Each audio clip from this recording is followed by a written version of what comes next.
예, 오늘 우리가 함께 나눌 말씀은 빌립보서 말씀입니다. 빌립보서 1장 12절에서 24절까지 우리 함께 교독하도록 하겠습니다. 제가 한 절 읽고 여러분들 한 절 읽고 교독하도록 하겠습니다. 형제들아, 내가 당한 일이 도리어 복음 전파에 진전이 된 줄을 너희가 알기를 원하노라.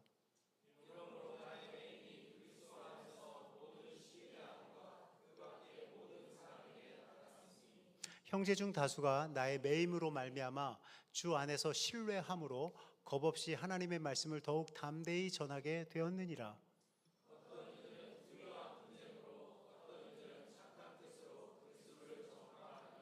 이들은 내가 복음을 변증하기 위하여 세우심을 받은 줄 알고 사랑으로 하나.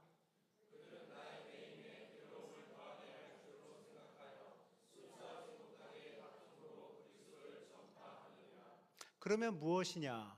거칠애로 하나, 참으로 하나, 무슨 방도로 하든지 전파되는 것은 그리스도니 이로써 나는 기뻐하고 또한 기뻐하리라.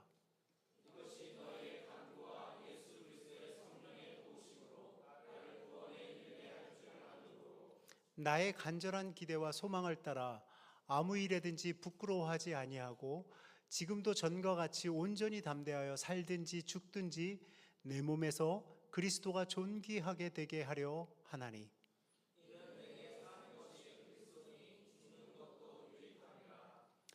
그러나 만일 육신으로 사는 이것이 내일의 열매일진데 무엇을 택해야 하는지 나는 알지 못하노라.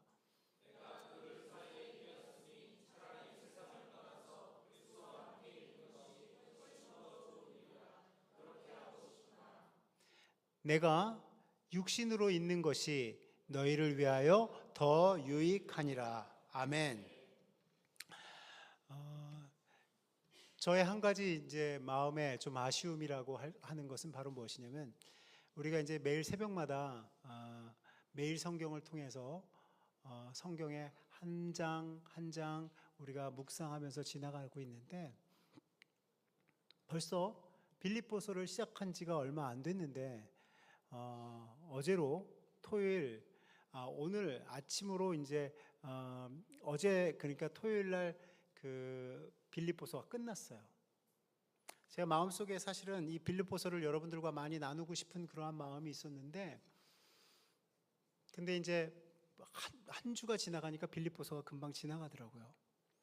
그래서 제가 이 빌립보서를 묵상하면서 이 빌립보서에서 여러분들에게 정말 주고자 하는 메시지가 뭘까라는 생각을 가만히 하면서 보니까, 이 빌립보서는 여러분들 빌립보서의 주제 자체가 기쁨이에요. 기뻐하라입니다. 어떠한 상황 속에서도 여러분들에게 기뻐해라. 우리에게는 기뻐할 이유들이 너무너무 많다. 기뻐해야 된다. 라는 것이 이 빌립보서가 우리에게 주는 아주 귀한 메시지입니다.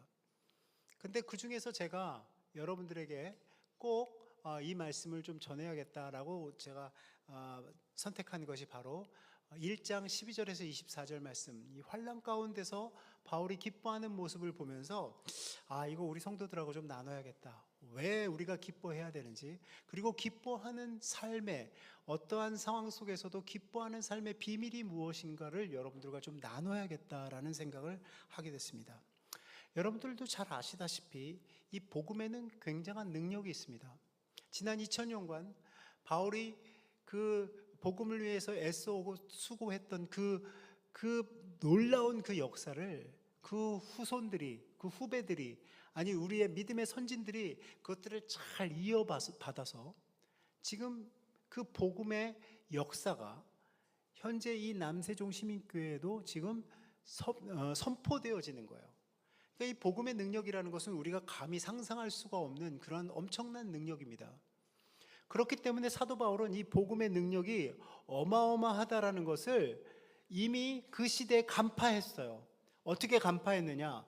복음에는 이러한 그 능력이 있다라는 것을 알게 된 거예요. 복음은 이 과거와 현재와 미래를 관통하는, 꿰뚫는 그러한 능력이 있구나.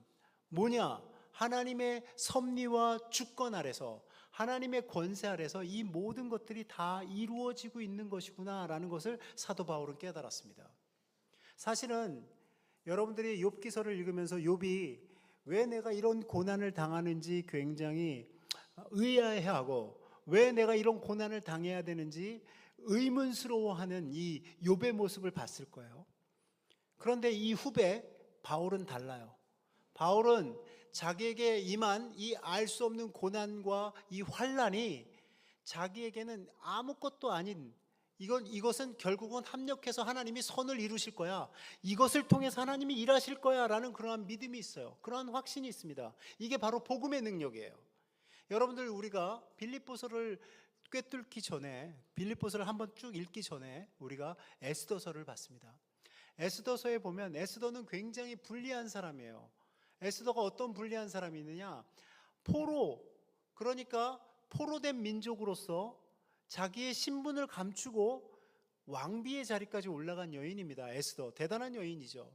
그런데 이 에스더는 어떻게 하기를 원했느냐, 자기의 신분을 끝까지 감추기를 원했어요. 왜?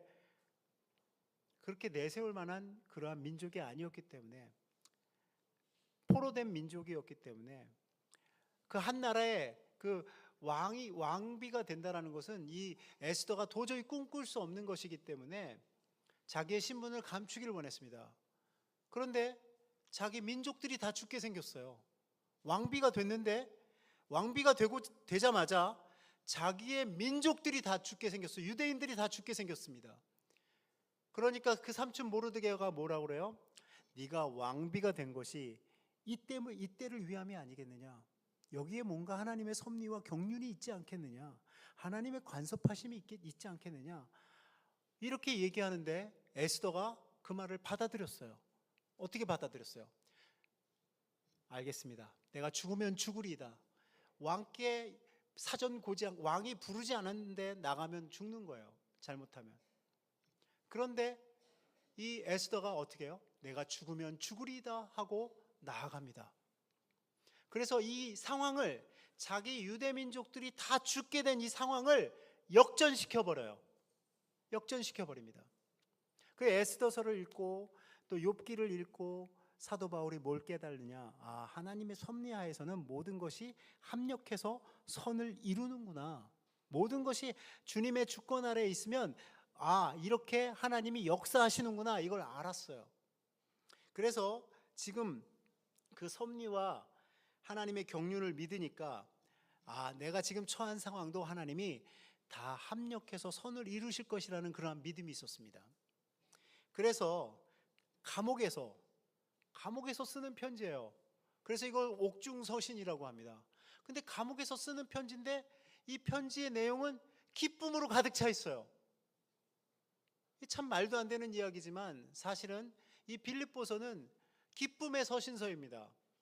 그래서 여러분들, 이 말씀을 우리가 잘 묵상하면서 도대체 감옥에서 있으면서도 흔들리지 않고 그 기쁨을 회복하고 그 기쁨을 발산하는 이 사도 바울의 비밀은 뭘까라는 것을 우리가 오늘 본문의 말씀을 통해서 우리가 함께 나누려고 합니다. 자, 우리 한번 같이 1장 12절 13절 같이 한번 읽어볼까요? 시작. 형제들아, 내가 당한 일이 도리어 복음 전파의 진전이 된 줄을 너희가 알기를 원하노라. 이러므로 나의 매임이 그리스도 안에서 모든 시대 안과 그 밖의 모든 사람에게 나타났으니. 자, 보십시오. 제가 감옥에 가 있는 사람들이 흔히 밖에 있는 사람들에게 편지를 보낼 때, 자기가 밖에 있는 사람들에게 나는 이제 감옥에 매여 있으니까, 내가 감옥에 와 있으니까 밖에 있는 너희들이 나를 대신해서 좀 이렇게 해주고 이렇게 그 일에 진보가 있게 하고 그 일이 그치지 않고 열심히 할 수 있도록 해줘라. 왜? 나는 감옥에 있잖아 라는 그러한 이야기를 해야 되는 그런 상황에서 바울이 완전 반대의 이야기를 하는 거예요. 내가 감옥에 있잖아. 그런데 감옥에 있으니까 이 감옥에서도 복음이 계속 진보를 이루어 여기서 진화를 해. 복음이 여기서 역사를 해. 이게 얼마나 엄청난 일인지 너네들 아니?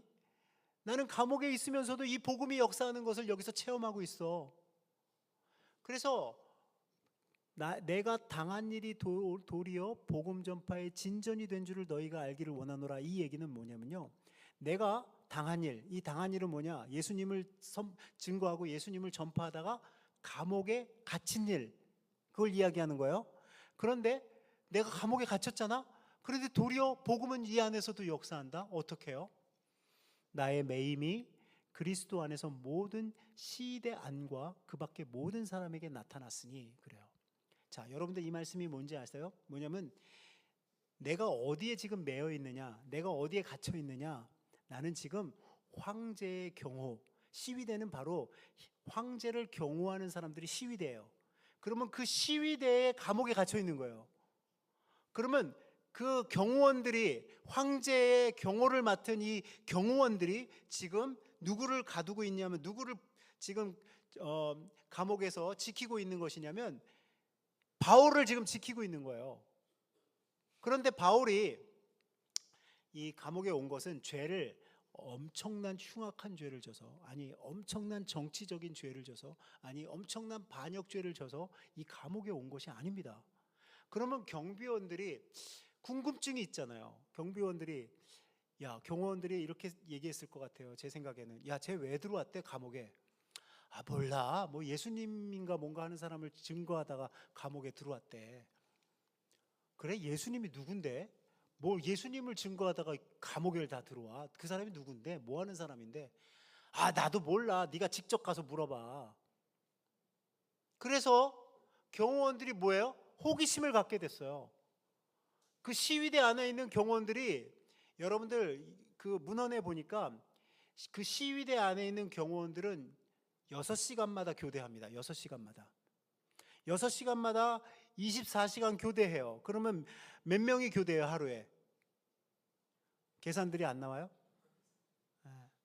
4명씩 교대가, 하루에 4명씩 교대를 이루는 거예요. 그러면 사도 바울은 하루에 몇 명씩 만나요? 4명씩 만나요. 어떻게 해요? 자기는 가만히 있는데 경비원이 계속 바뀌는 거예요. 6시간마다. 그러면 6시간 동안 뭐 해요? 6시간 동안 바울이 편지 쓰면, 너 지금 뭐 쓰는 거야 도대체?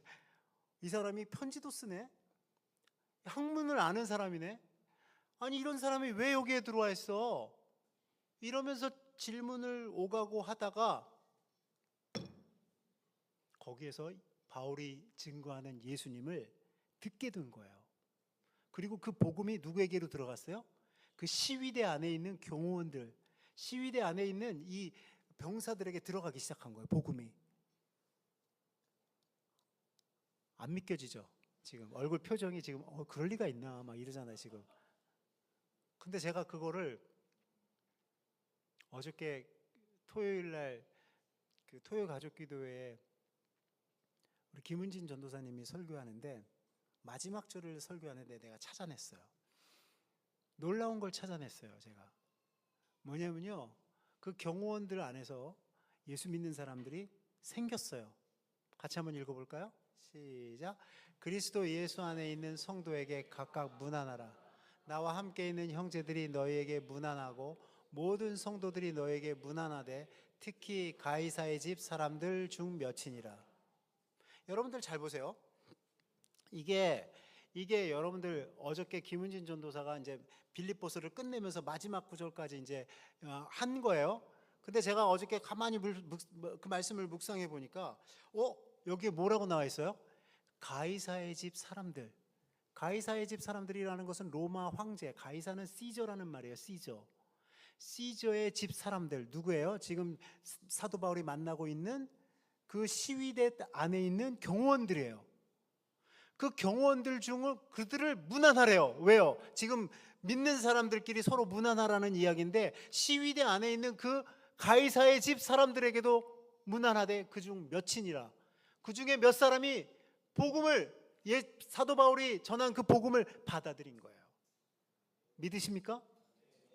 복음이 이렇게 능력이 있는 거예요. 왜냐하면 이게 처음이 아니에요.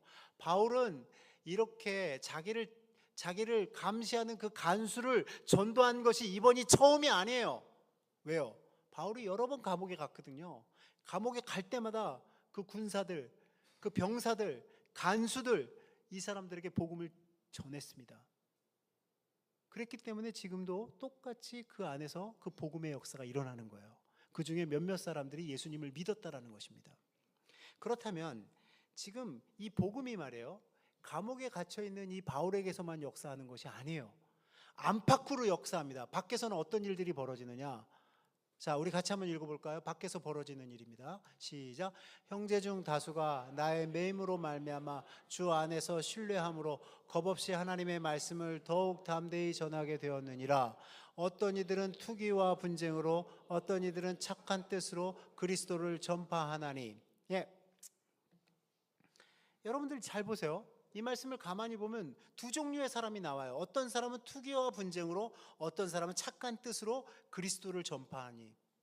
그러면 제가 설명해 드릴게요. 여기에도 부연 설명이 필요합니다.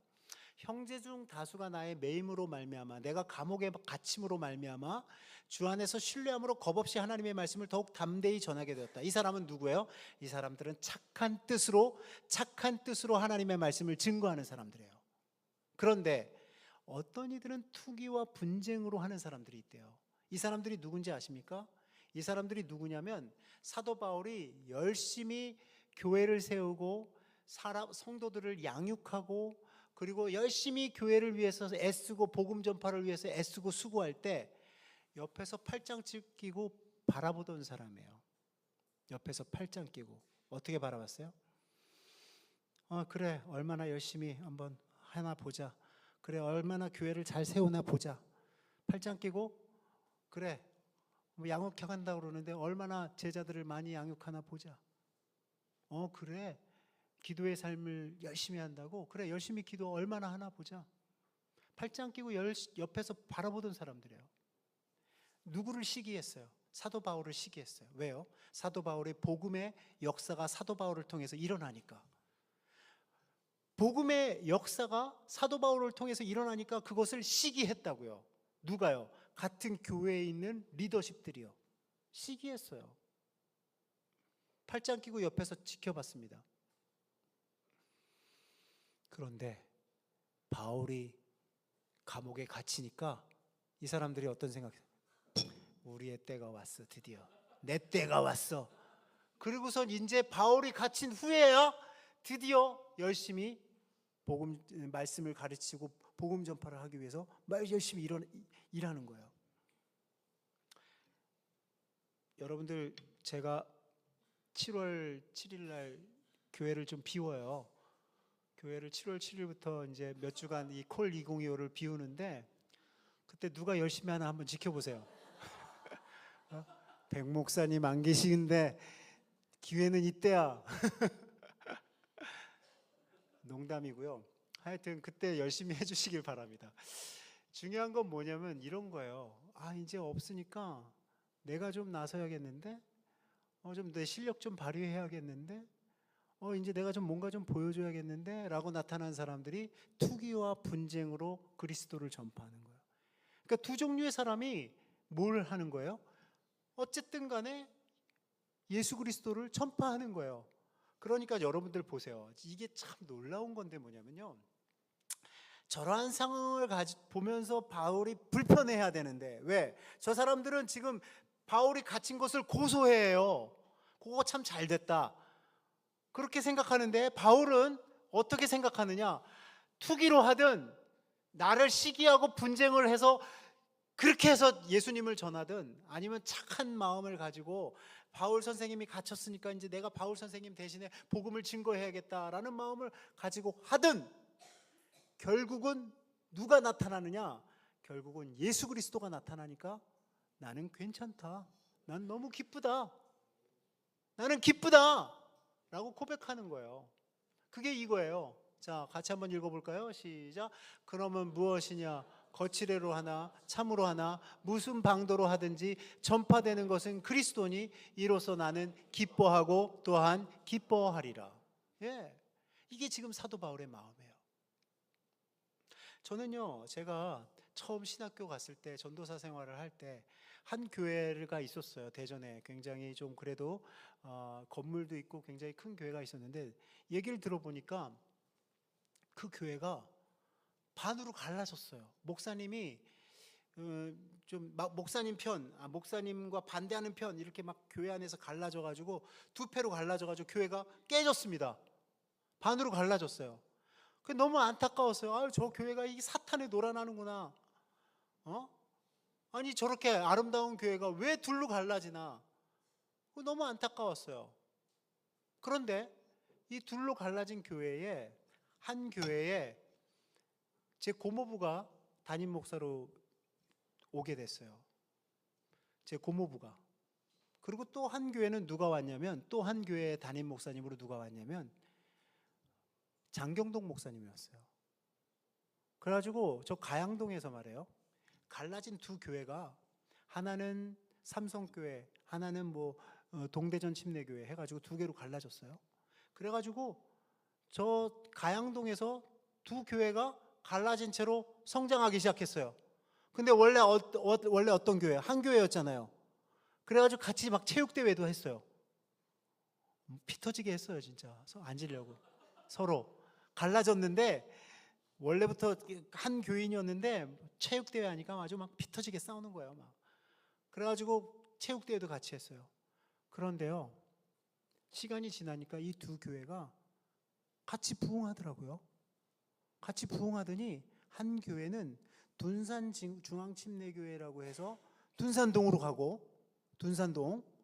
한 교회는 크게 부흥해서 중문교회라고 해서 월평, 거기가 가보니까 또 바로 앞에 있어. 여기서 가양동에서도 서로 바로 앞에 있었는데, 나중에 내가 둔산중앙침례교회 음악목사로 딱 가보니까 장경동 목사님 교회가 바로 앞에 있는 거야. 그 교회가 원래 뭐였다고요? 뭐였다고요? 하나였어요. 근데 갈라져가지고 그렇게 각자 성장을 하더니 지금은 저기 이제 그 둔산중앙교회는 디딤돌교회라고 해가지고 어마어마하게 큰 교회를 짓고, 또 중문교회도 어마어마하게, 여기 세종중문교회도 짓고 막. 그래서 제가 그 모습을 보면서 무슨 생각을 했냐면, 교회가 깨지는 것은 마음이 아프죠. 교회가 갈라지는 것은 마음이 아파요. 그러나 아파할 필요 없어요. 하나님은 그 가운데서도 역사하십니다. 어떻게 해요? 하나님을 사랑하는 자, 그 뜻대로 부르심을 입은 자들에게는 모든 것이 합력하여 선을 이루느니라. 믿으십니까? 예. 하나님은 그렇게 역사하시는 하나님이에요. 지금 사도 바울이 감옥에 갇혀서 밖에서도 우왕좌왕하고 감옥 안에서도 낙심하고 좌절하고 실망해야 될 이 상황에서, 밖에서는 아까도 얘기했지만 투기와 분쟁으로 거칠애로 막 하는 사람이 있고, 참으로 복음을 전하는 사람이 있는가 하면, 감옥 안에서는 사도 바울이 경비원들을 데리고 하나하나 예수님을 증거해서 복음의 진보가 일어나고 있는 거예요. 부흥이 일어나고 있는 거예요. 하나님은 어떻게 역사하세요? 하나님을 사랑하는 자, 그 뜻대로 부르심을 입은 자들을 통해서 합력해서 선을 이루시는 하나님이십니다. 믿으십니까? 그래서요, 중요한 것은 우리가 이런 마음을 갖고 있어야 돼요. 어떠한 형편에 처하든지 우리는 두려워할 필요가 없구나, 걱정할 필요가 없구나. 왜요?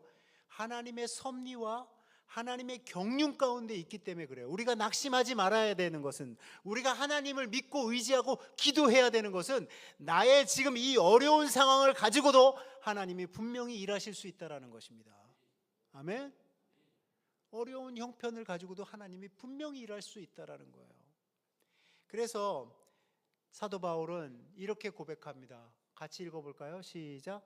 나의 간절한 기대와 소망을 따라 아무 일에든지 부끄러워하지 아니하고, 지금도 전과 같이 온전히 담대하여 살든지 죽든지 내 몸에서 그리스도가 존귀하게 되게 하려 하나니. 아멘.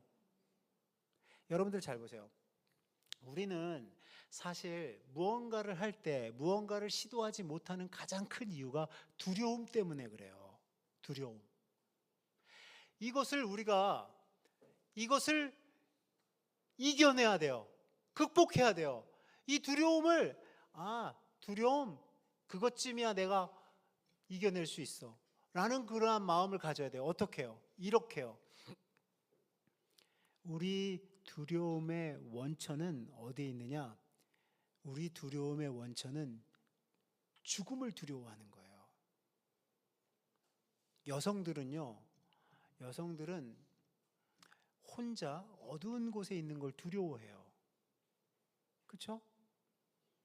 또 남성들은 뭘 두려워하느냐? 그 무리에서 왕따를 당하거나 또는 그 무리에서 인정받지 못하고 소외되거나 하면 두렵습니다. 아니, 내가 그 그룹에 잘 끼지 못하면 두렵습니다. 또 뭐에 대한 두려움이 있느냐? 죽음에 대한 두려움이 있어요. 원천적인 두려움이죠. 우리 안에는 얼마나 많은 두려움이 있는지 몰라요. 그런데 모든 것이 합력해서 선을 이루시는 하나님의 섭리와 경륜을 믿으면 우리는 두려울 게 없습니다. 지금 사도 바울에게 두려운 것이 뭔지 아세요? 사도 바울이 감옥에 있잖아요. 감옥에 있으면 여기서 풀려나든지 사형을 당하든지 둘 중에 하나예요. 그렇죠? 그게 두려운 거예요. 내가 사느냐. 그래서 이런 말도 있잖아요. 죽느냐 사느냐 그것이 문제로다. 예. 이 정도쯤은 알아야 되는데. 예. 예. 사느냐 죽느냐 이게 두려운 거예요. 우리는 그게 문제인 거예요. 근데 뭐라고 얘기해요? 자, 읽어보세요. 살든지 죽든지 내 몸에서 그리스도가 존귀하게 되게 하라 하나님. 이제는 내가 사는 것이 아니요 내 안에 그리스도께서 사는 것이라. 그러니까 살아도 주를 위해서 살고 죽어도 주를 위해서 죽는 거예요. 왜? 죽으면 주님 앞에 가서 좋고 살으면 성도들과 함께 있어서 좋고. 뭐예요? 전천후죠. 근데요, 참 안타깝게도 이걸 반대로 사는 사람이 있어요. 반대로. 어떻게 해요? 어떻게 해요? 고통과 고난이 찾아오면 어떻게 해요? 낙심하고 좌절하고. 풍요로움과 평안이 찾아오면 게을러지고 나태해지고. 그러니까 말이에요. 이 사람은 어떤 게 찾아와도 유익하지 않아요. 유익하지 않습니다. 그런데 살면 성도들에게 유익하고 죽으면 주님과 함께 있어서 유익하고. 사도 바울은 그런 인생이었어요. 그래서 사도 바울이 이렇게 고백합니다. 자, 같이 읽어볼까요? 시작. 이는 내게 사는 것이 그리스도니 죽는 것도 유익함이라. 왜요? 내가 부활을 믿고 내가 썩지 아니할 몸을 입고 내가 영생을 입는 것을 아니까 뭐예요? 죽는 것도 유익해요. 여러분들 죽는 것도 유익하다라고 생각하시는 분 한번 손 들어보세요. 내가 죽는 것도 내 와이프한테 좋을 거야. 어? 내가 죽는 게 차라리 내 자녀들한테 나을지도 몰라. 그게 아니고요. 그런 게 아니고요. 내가 죽음으로 인해서 그리스도와 함께 할 수 있기 때문에, 그리스도와 영원히 함께 할 수 있기 때문에 난 유익해. 또 유익한 거. 자, 내가 육신으로 있는 것은 너희를 위해서 유익한 거야. 내가 만약에 감옥에서 사형을 당하면 주님과 만나는 것이기 때문에 나에게 유익한 거고, 내가 풀려나면 다시 너희들과 함께 복음을 위해서 함께 일할 수 있으니까 너희들에게 유익한 거야. 어때요? 전천후예요? 아니에요? 전천후 인생이에요? 아닙니까? 전천후 인생인 거예요. 두려움이 없는 거예요. 살든지 죽든지 하면 이 사람에게는 두려움이 없는 것입니다. 여러분들, 우리의 신앙생활에서 가장 힘든 부분이 바로 무엇이냐면 이 두려움을 극복하지 못하기 때문에 우리가 찌질하게 사는 거예요. 엉터리로 사는 거예요. 믿음 없이 사는 거예요. 두려워하지 마십시오. 두려워하지 마세요. 우리는 죽어서는 주님 앞에 가는 존재고 살아서는 이 땅에서 하나님의 존귀와 영광을 위해서, 하나님의 유익을 위해서 쓰임을 받을 수 있는 존재예요. 그러니 얼마나 기뻐요. 살든지 죽든지. 그래서 제가 여러분들한테 말씀드리는 가장 중요한 것은 뭐냐면 이런 거예요. 아유, 바울이 그래도 저렇게 얘기를 해도 죽기는 싫었나 보다. 왜 그렇게 얘기해요? 자, 한번 읽어봅시다. 시작.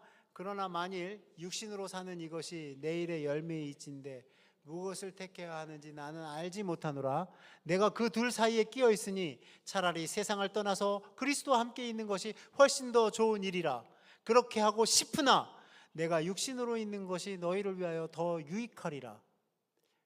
이제 이 말씀을 읽으면서 여러분들 혹시 오해할까봐 제가 말씀을 드리는 거예요. 뭐냐면 사도 바울이 내가 사형을 당할지 아니면 풀려날지 잘 모르겠어. 그런데 사형을 당하면 뭐 그럼 주님 앞에 가는 거니까 난 뭐 두렵지 않아. 괜찮아. 그러나 나는 너네들하고 같이 있고 싶어. 왜? 너네들을 통해서 내가 너네들하고 같이 있는 게 너네들한테 더 유익하니까 그렇게 기도해 라고 사도 바울이 이야기하는 게 아니에요. 아닙니다. 사도 바울은 무엇을 이야기하는 거냐면 내가 원하는 것을 위해서 기도해 달라는 것이 아니고 내가 어떠한 형편에 있든지 나는 자족하기를 배웠다라는 거예요. 나는 살아도 주를 위해서 살고 죽어도 주를 위해서 사는 사람이야. 그러니까 나는 괜찮아. 너네들 내가 여기서 사형을 당한다고 걱정하지 마.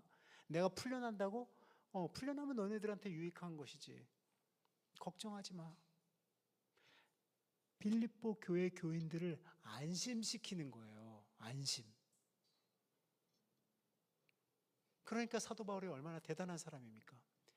보통은 밖에 있는 사람이 감옥에 있는 사람을 위로하고 또 영치금 넣어주고 뭐 어떻게 보살펴주고 그래야 되는데 지금 사도 바울은 그 감옥 안에서도 성도들 생각밖에 없는 거예요. 성도들 생각밖에 없어요. 너네들이 낙심할까봐, 너네들이 좌절할까봐 그 생각밖에 없어요. 그러니까 내가 죽어도 너네들한테 유익한 거고 내가 살아도 너네들한테 유익한 거 걱정하지 마. 이 모든 상황에 대해서 두려워하지 마. 그래서 제가 여러분들한테 분명히 말씀드리는 것은 우리가 그리스도인으로서 어떠한 상황에 있든지 기뻐할 수 있는 비밀이 바로 여기에 있는 것입니다. 뭐예요? 우리는 안 좋은 상황에 있어도 합력해서 하나님이 그것을 통해서 역사하실 것이고 좋은 상황을 하나님이 우리에게 허락하셨을 때는 그 좋은 상황을 가지고 하나님이 유익하게 사용할 수 있기 때문에 그래요.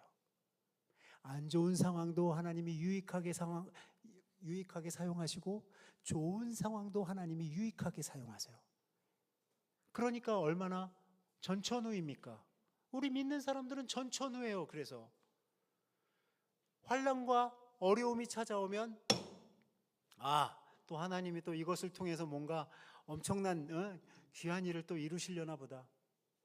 또 우리에게 풍요로움과 평안을 주시면 하나님이 나에게 풍요로움과 평안을 주셨으니까 내가 한 걸음 더 나아가서 더 열심히 주님의 일을 해야지. 주님의 일을 감당해야지 라고 하는 거예요. 제가 부끄러운 고백이지만 저는 사실 이미 한 교회에서 은퇴를 했어요. 55세에 거기는 그 교회는 55세가 은퇴입니다. 은퇴예요. 일할 수 없는 때가 그렇게 속히 올 줄 몰랐어요. 그런데 말이에요. 은퇴하고 나니까 저는 두려움이 있었죠. 이제 은퇴하고 뭐 하지? 여러분들 55살에 집에서 논다고 생각해봐요. 우리 와이프가 저를 얼마나 한심하게 보겠어요. 두려움이 있습니다. 그런데 그걸 이렇게 역전시켜 주실 수는 정말 몰랐어요. 어떻게 해요? 목회를 하게 하잖아요. 음악 목사로 55살에 은퇴한 사람을 이렇게 굴리고 저렇게 굴리고 막 이렇게 막 하더니 목회를 하게 만들잖아요. 이런 역전이 어디 있어요? 저는 제 삶에서도 제가 참 놀라운 게 그런 거예요. 뭐냐면 제가 이 자리에서 여러분들에게 이렇게 설교할 줄은 손톱만큼도 생각 못했어요. 진짜로. 그리고 우리 와이프도 저한테 여보 나 목회할까? 그러면 우리 와이프가 안 돼. 하지 마. 왜 그랬는지 아세요? 제 정신 상태가 아직도 목회할 정신 상태가 아닌 것 같으니까 그런 거예요. 은퇴하고 놀 생각하니까, 어? 그러니까 당신은 아직 목회 안 돼. 근데 저 문경에 가가지고 막 박박 굴리더라고요, 저를. 문경에 가가지고 제가 고생 많이 했어요. 왜냐하면, 아니, 맨날 설교하던 사람이면 얼마나 좋겠어. 문경에서 영성부장을 시켜놓으니까 매주 설교해야 되잖아요, 거기서. 그래가지고 제가 모를 거예요, 거기 있는 분들은. 제가 잠 2시간, 3시간밖에 못 잤어요, 설교 준비하느라고. 지금도 설교 준비하려면 12시간이 걸려요. 근데 제가 이게 12시간이 걸리는 게 이게 잘못된 건 줄 알았더니, 제가 신학교 가서 총장님하고 한참 얘기하다가, 총장님, 제가 진짜 고민이 있습니다. 제가 설교를요 12시간을 준비해야 돼요. 그랬더니 총장님이 그러더라고요. 백 목사, 나도 12시간 준비해. 아니, 그분은 30년 40년 목회하신 분인데 그분도 지금 설교 준비하려면 12시간이 걸린대요. 그래가지고 내가 신학교 갔다가 내가 힘을 얻고 왔어요. 중요한 것은 그렇습니다. 우리는 이거 불리한데, 이 상황이 안 좋은데, 이거 이렇게 되면 어떻게 되지? 하고 걱정할 즈음에 하나님은, 하나님의 섭리와 경륜은 어떻게 해요? 합력해서 하나님을 사랑하는 자, 그 뜻대로 부르심을 입은 자들에게 합력해서 뭐를 이루신다고요? 선을 이루신다. 아멘? 그러한 믿음을 가지시고, 여러분들 인생에서도 마찬가지입니다. 여러분들 인생에서도 여러분들을 하나님이 어떤 형편에서도 어떠한 상황 가운데서도 하나님이 사용하세요. 왜요? 내 안에 복음의 능력이 있어서 그래요. 복음의 능력. 그 복음의 능력을 마음에 가지시고 그 복음의 능력을 위해서 사용되어지시는 저와 여러분 되시기를 주님의 이름으로 간절히 축원합니다.